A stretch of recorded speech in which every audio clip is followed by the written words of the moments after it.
Assalamualaikum warahmatullahi wabarakatuh. Bersama saya Nur Hayati, calon guru penggerak angkatan 10 dari SMK Negeri 1 Cibarusah, Kabupaten Bekasi. Kali ini saya tidak sendiri, saya ditemani oleh rekan saya yaitu Ibu Siti Nurjana, guru mata pelajaran Bahasa Indonesia di SMK Negeri 1 Cibarusah. Assalamualaikum Bu Nurjana. Bagaimana kabarnya Ibu hari ini? Baik. Alhamdulillah baik ya Bu ya. Baik Ibu, hari ini saya minta waktunya sedikit. Kita akan melaksanakan percakapan praobservasi ya Bu ya. Ibu ada waktu? Ada waktu. Iya, terima kasih Bu. Ibu, tujuan dari supervisi kita ini nanti yaitu untuk mengetahui dan mengevaluasi jalannya pembelajaran yang nanti akan Ibu laksanakan di dalam kelas ya Bu ya. Dengan adanya percakapan praobservasi ini bisa membuat Ibu nanti akan lebih siap, lebih percaya diri sehingga bisa memberikan yang terbaik untuk murid-murid Ibu. Siap. Ya, baik Ibu. Mungkin ada beberapa pertanyaan yang akan saya sampaikan ke Ibu. Siap Ibu? Ya. Ya. Baik Ibu, yang pertama akan saya sampaikan yaitu apa tujuan pembelajaran nanti yang akan Ibu rancang, pembelajarannya seperti apa yang sudah Ibu tulis. Tujuan pembelajaran saya ada dua, Ibu. Yang pertama untuk mengidentifikasi dan menganalisis struktur dan kebahasaan dari teks laporan hasil observasi. Dan kedua, siswa dapat menulis teks laporan hasil observasi berdasarkan objek maupun tempat yang akan dikunjungi siswa nantinya. Baik Ibu, untuk area pengembangannya kira-kira apa yang Ibu ingin capai? Ada dua area Bu, area pengembangan yang akan saya capai. Yang pertama area pengetahuan dan juga keterampilan. Pengetahuannya tentu saja untuk siswa bisa menganalisis dan mengidentifikasi tadi, dan keterampilannya adalah keterampilan menulis teks laporan hasil observasi. Baik Ibu, selanjutnya kira-kira rancangan pembelajaran yang nanti akan Ibu terapkan di kelas seperti apa ya Bu ya? Mungkin dari strategi, model pembelajaran atau metode pembelajaran yang akan Ibu gunakan. Saya menggunakan pembelajaran berdiferensiasi Bu. Akan saya kelompokkan siswa berdasarkan kesiapannya, keaktifannya, kognitifnya. Kemudian saya gunakan juga diskusi kelompok, penugasan, tanya jawab. Itu ya Bu ya.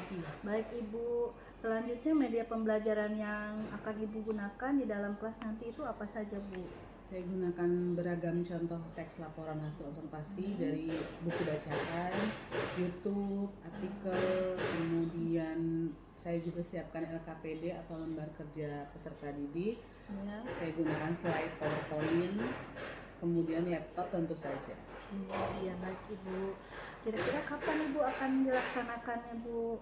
Untuk pelaksanaannya di hari Jumat Bu, jam ke-7 dan ke-10 di kelas 10 TP2. Oh iya. Baik Ibu, berarti nanti akan dilaksanakan observasi pada hari Jumat ya Bu ya, di kelas 10 TP2, yaitu pada jam ke-7 sampai jam ke-10 ya Ibu ya. Saya izin nanti akan datang ke kelas Ibu untuk melaksanakan supervisi. Nanti saya akan mencatat hal-hal yang terjadi di dalam kelas. Nah, setelah nanti kita observasi, setelah itu kita akan ada percakapan kembali ya Bu ya, yaitu percakapan pasca observasi. Ya Ibu. Baik, sebelum kita akhiri, kira-kira dari percakapan praobservasi kali ini apa yang Ibu dapatkan? saya sudah ada gambaran Bu, Iya, Ibu. dalam media pembelajaran nanti serta metode pembelajarannya. Oh iya Ibu, baik Ibu Siti Nurjana, terima kasih atas waktunya. Mudah-mudahan minggu depan kita sehat panjang umur, kita dapat bertemu di kelas 10 TP2 ya Ibu. Iya, Ibu. Baik Ibu, terima kasih banyak Ibu. Sama-sama. Assalamualaikum. Waalaikumsalam warahmatullahi wabarakatuh.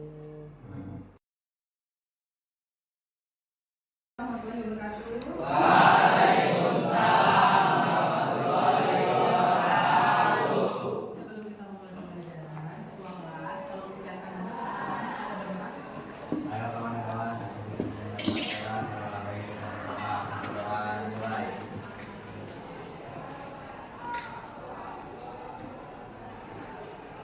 Dia sudah selesai. Ucapkan salam.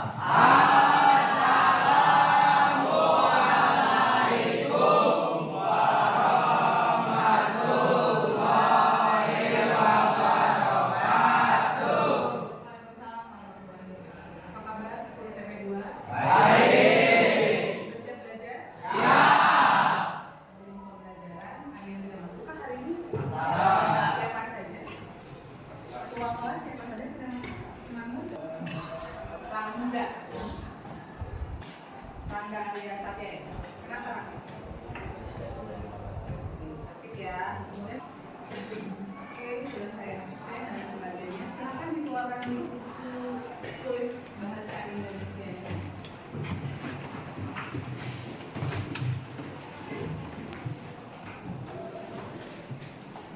Sepertinya masih fokus ya untuk sekarang. Bisa kita ice breaking sebentar untuk memulai pembelajaran biar kalian lebih semangat lagi. Ada yang namanya tepuk fokus. Ya,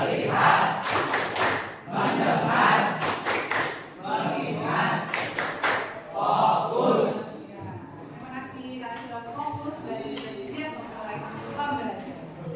Sebelum kita mulai pembelajaran hari ini yaitu struktur teks laporan hasil observasi, gua akan jelaskan terlebih dahulu mengenai tujuan pembelajaran hari ini. Yaitu kalian atau siswa diharapkan dapat menganalisis struktur teks laporan hasil observasi. Kalian juga diharapkan dapat menganalisis aspek kebahasaan teks laporan hasil observasi. Dan terakhir, siswa dapat menulis teks laporan hasil observasi.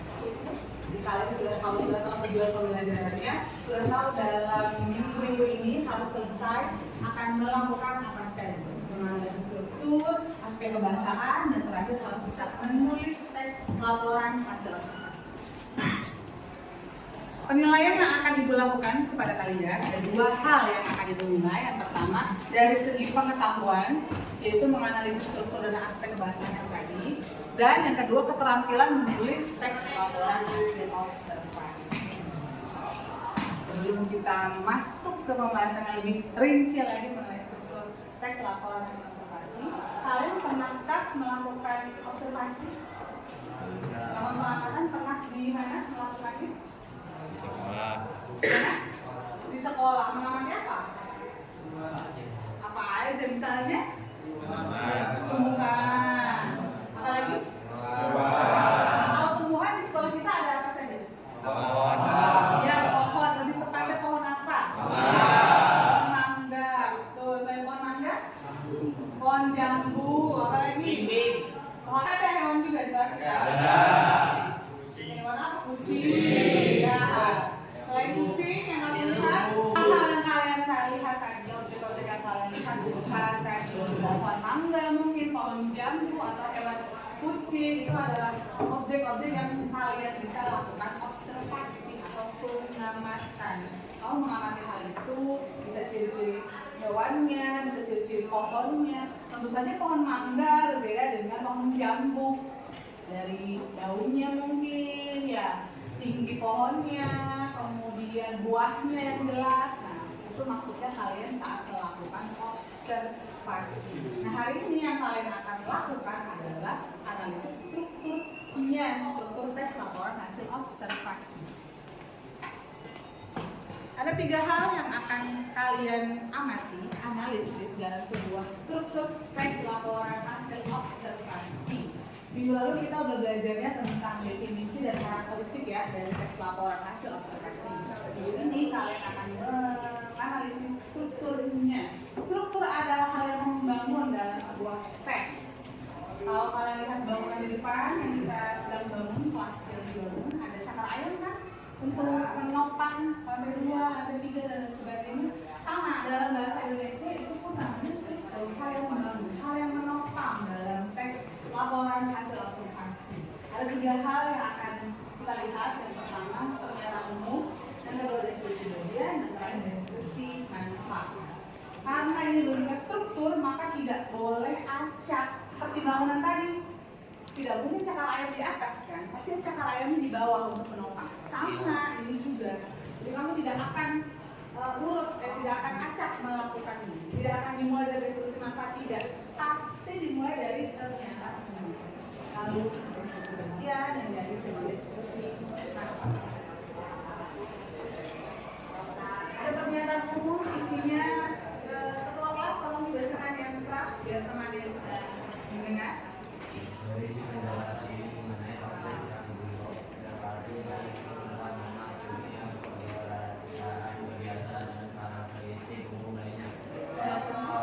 Makhluk di muka bumi dapat dikelompokkan atas persamaan dan perbedaannya, baik itu berdasarkan kehidupannya, kebiasaan dan karakteristik umum lainnya.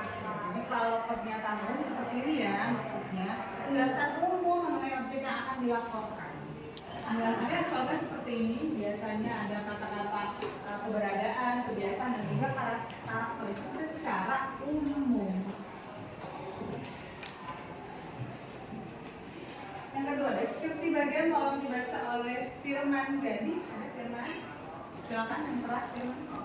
Berisi penjelasan khusus mengenai aspek-aspek tertentu dari objek yang diobservasi, deskripsi bagian lebih detail dari definisi, menjelaskan mengenai ciri fisik, karakteristik khusus dari objek yang diamati.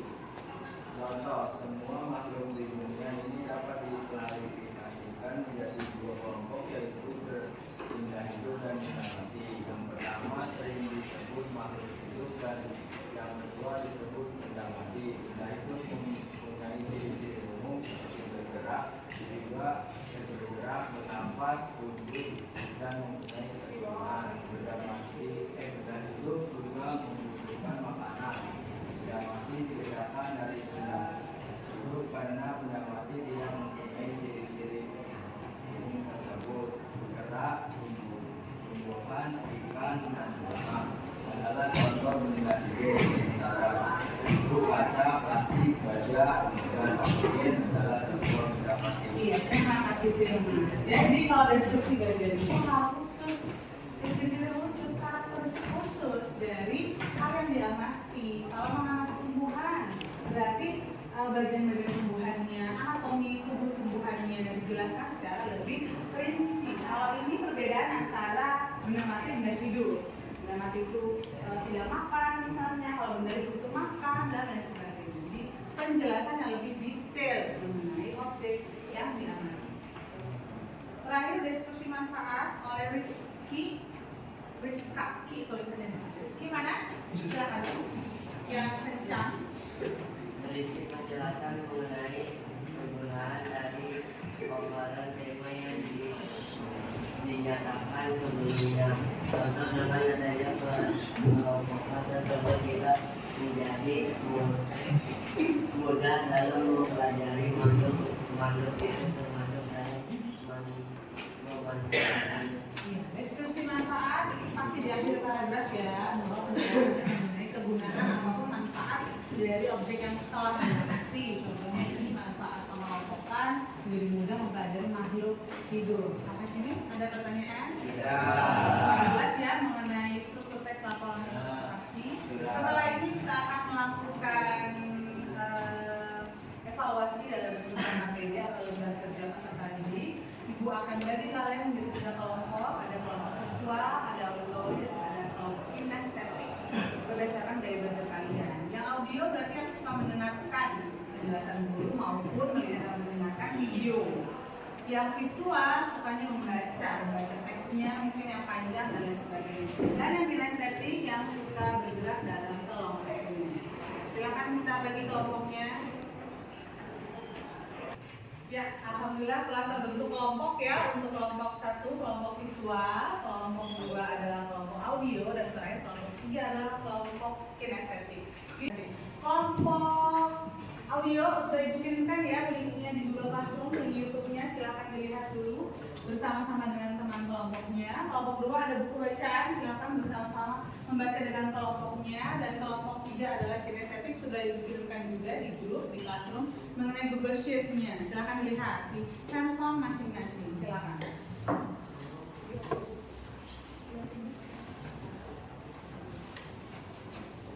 Kalau kalian tidak bisa melihatnya, di sini sudah disediakan juga.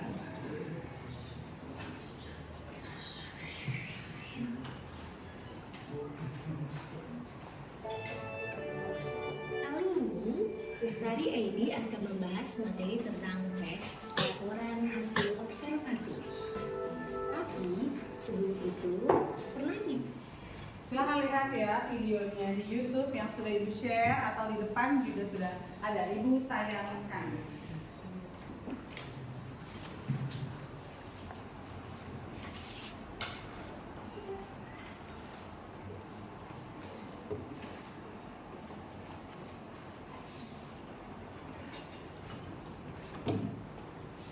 Kan ibu bagikan pula LKPD-nya untuk kalian lihat dan pelajari setiap kelompok. Silakan.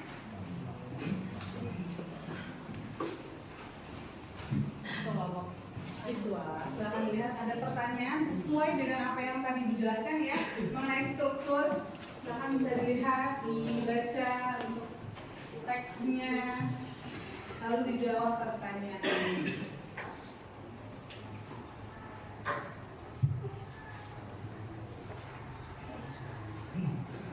Diskusi telah selesai, kalian sudah menyelesaikan LKPD-nya. Sekarang waktunya untuk presentasi. Kalian akan mempresentasikan setiap bagian-bagian yang telah dijawab dari LKPD tersebut. Kita mulai dari kelompok 1. Silakan kelompok 1.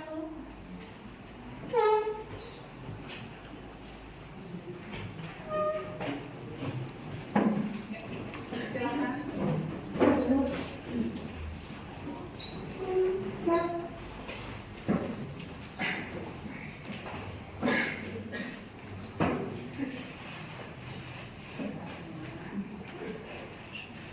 Ya, boleh dimulai sekarang. Assalamualaikum warahmatullahi wabarakatuh. Waalaikumsalam warahmatullahi wabarakatuh. Kami dari kelompok 1 ingin mempresentasikan struktur teks laporan hasil observasi tentang teks sampah. 1. Jabarkan gagasan utama tiap paragraf pada teks sampah tersebut. Teks di atas memaparkan jenis-jenis sampah. 2. Analisislah struktur yang ada pada teks sampah. 1. Pernyataan umum pada paragraf 1. 2. Deskripsi bagian pada paragraf 2-5. 3. Deskripsi manfaat paragraf 6. Terima kasih untuk presentasinya untuk kelompok 1. Beri tepuk tangan kepada kelompok 1.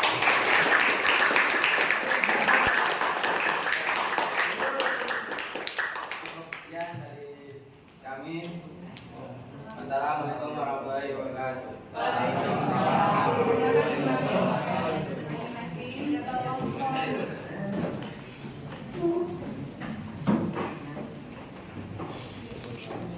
Ya, kelompok 2 silakan presentasi ke depan.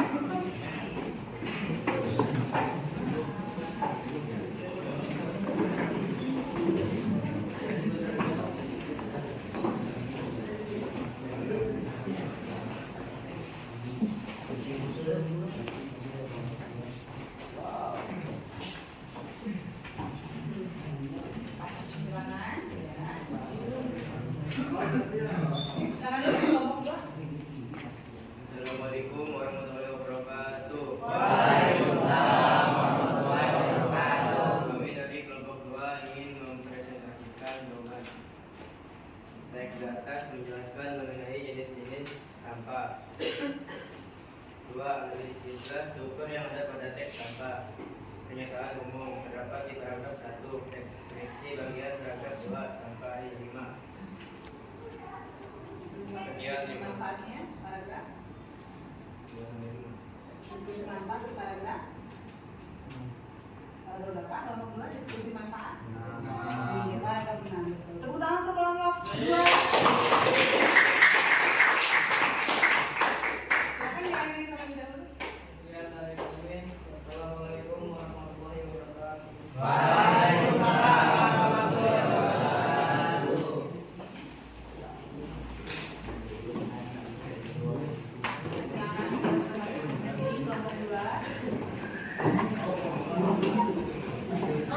Kelompok 3 silakan berpresentasi di depan.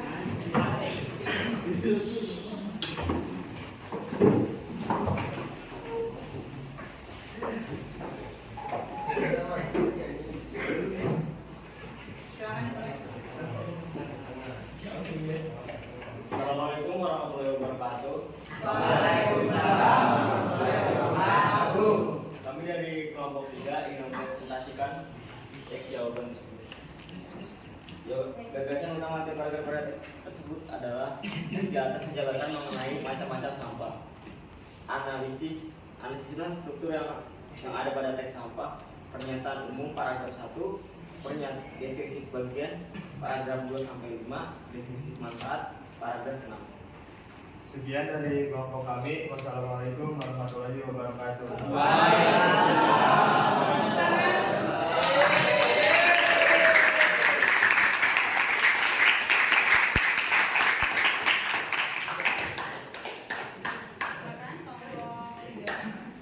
Dari hal yang kalian presentasikan tadi, betul semua ya? Untuk jawaban nomor 1 dan 2 untuk gagasan dan juga strukturnya. Jadi saya bisa simpulkan kalian sudah mengerti mengenai struktur dan bisa menganalisis struktur teks laporan hasil observasi. Minggu depan kita akan membahas mengenai aspek kebahasaannya ya. Akan lebih rinci lagi dan akan lebih menarik lagi. Sekian pembelajaran kita kali ini. Terima kasih atas waktunya. Wassalamualaikum warahmatullahi wabarakatuh.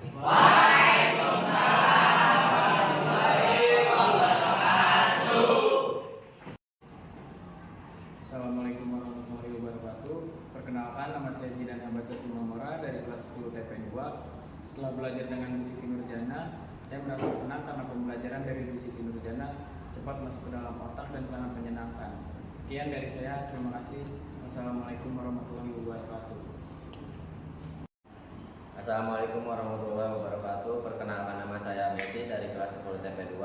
Setelah saya belajar bersama Bu Siti Nurjana, banyak hal ilmu yang saya dapatkan dari beliau. Beliau cukup asik dan saya senang belajar bersama dia. Terima kasih. Assalamualaikum warahmatullahi wabarakatuh. Waalaikumsalam. Bismillahirrahmanirrahim. Assalamualaikum warahmatullahi wabarakatuh. Alhamdulillah, pada hari ini saya akan melaksanakan kegiatan percakapan observasi dengan saya Nur Hayati, calon guru penggerak angkatan ke-10 dari SMK Negeri 1 Cibarusah, Kabupaten Bekasi. Pada kesempatan kali ini, alhamdulillah saya ditemani oleh yang terhormat Bapak Angga Wahidin selaku pengajar praktik pendidikan guru penggerak angkatan 10 di Kabupaten Bekasi, dan hari ini saya pun ditemani oleh rekan saya yang bernama Ibu Siti Nurjana, guru bahasa Indonesia di SMK Negeri 1 Cibarusah yang sudah diobservasi. Pada kesempatan kali ini saya ingin melaksanakan kegiatan pasca observasi kepada Pak Angga. Mohon izin untuk memulai, Pak. Silakan. Baik Bapak, terima kasih. Assalamualaikum warahmatullahi wabarakatuh, Bu Siti Nurjana. Bagaimana Ibu kabarnya hari ini? Alhamdulillah Ibu baik. Baik Ibu, pada hari ini kita akan membahas tentang kegiatan observasi yang telah kita laksanakan pada minggu lalu ya Bu ya.